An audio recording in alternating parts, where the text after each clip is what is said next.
আজকে কোনো সেল পোস্টের ভিডিও না। আজকে নিয়ে এসেছি আমার একটা গাছ আছে, কামরাঙার গাছ।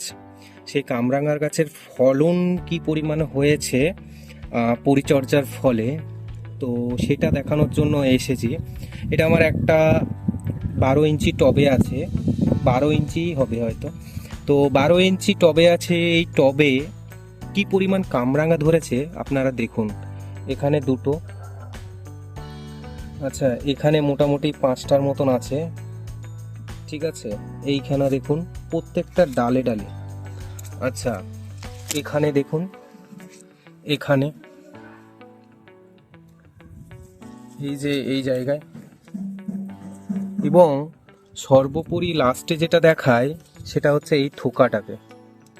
এখানে দেখুন মোটামুটি কটা আছে, 1টা 2টো 3টে 4টে 5টা 6 7 8টা, এই একটা জায়গাতে 8টা ধরে আছে। তো কামরাঙার সাইজ যে ছোট বলবো সেটা না, একটা টবের অনুযায়ী খুবই ভালো একটা সাইজ হয়েছে, খুব সুন্দরভাবে ফলন দিয়েছে। আগেও দিয়েছিল, এটা 1 বছরের গাছ বলতে গেলে চলে। আগের বছর নিয়ে এসেছিলাম ঠিক এই সিজনটার আগের বছর মোটামুটি 1 মাসের পরিচর্যাতেও মোটামুটি কম বেশি ফল দিয়েছিল। খুব সুন্দর ভ্যারাইটি, এবং আরও ফুল আসছে, ফুল থেকে ফলে পরিণত হয়েছে, এই যে দেখতে পাচ্ছেন।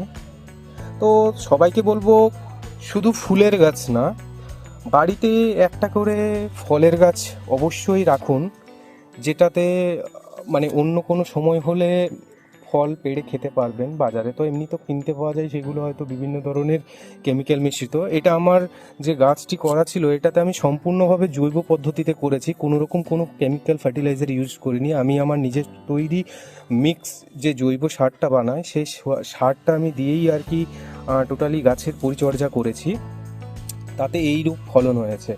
আরেকবার আপনাদেরকে দেখিয়ে দিই।